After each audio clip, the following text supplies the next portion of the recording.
Baik kawan-kawan, NT ada barang baru lagi. Hari ini barang apa? Electric cable reel. Apa panggil electric cable reel?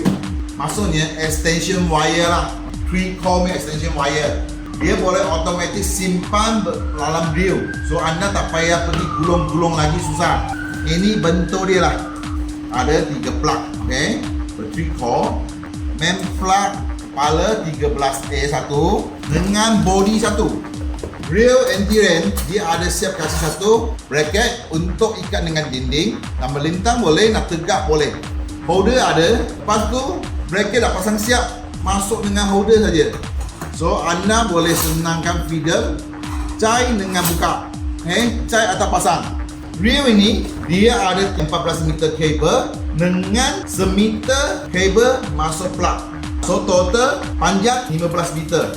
Pakai dia paling besar watt, dia boleh tahan sampai 1800 watt. Tetapi ada satu syarat. Bila anda nak pakai mesin over 1000 watt kan, okay, macam Porsche, anda ambil itu di watt 950 watt, betul tak?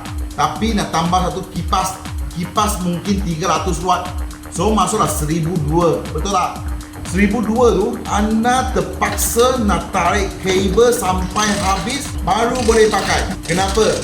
Pasal bila wayar gulung dalam sini pakai voltan tinggi sangat, dia akan menjadi panas. Bila panas dengan panas bersambung, kabel housing ni dia akan jadi hanyut mestinya, tak kira wayar jenis apa material apa. So bila ada reel punya kabel, anda nak kena tahu maksimum kerja dia berapa tinggi.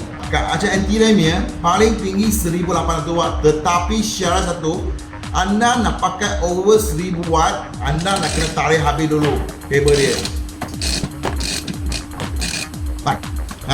Anda nak kena pastikan dalam surat kosong kabel dah semua kat luar, baru boleh pakai 1000 watt ke atas ni function.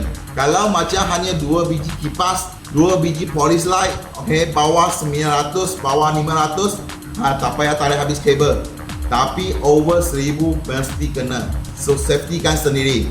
Lepas tu dia dalam punya bearing dengan dia softing.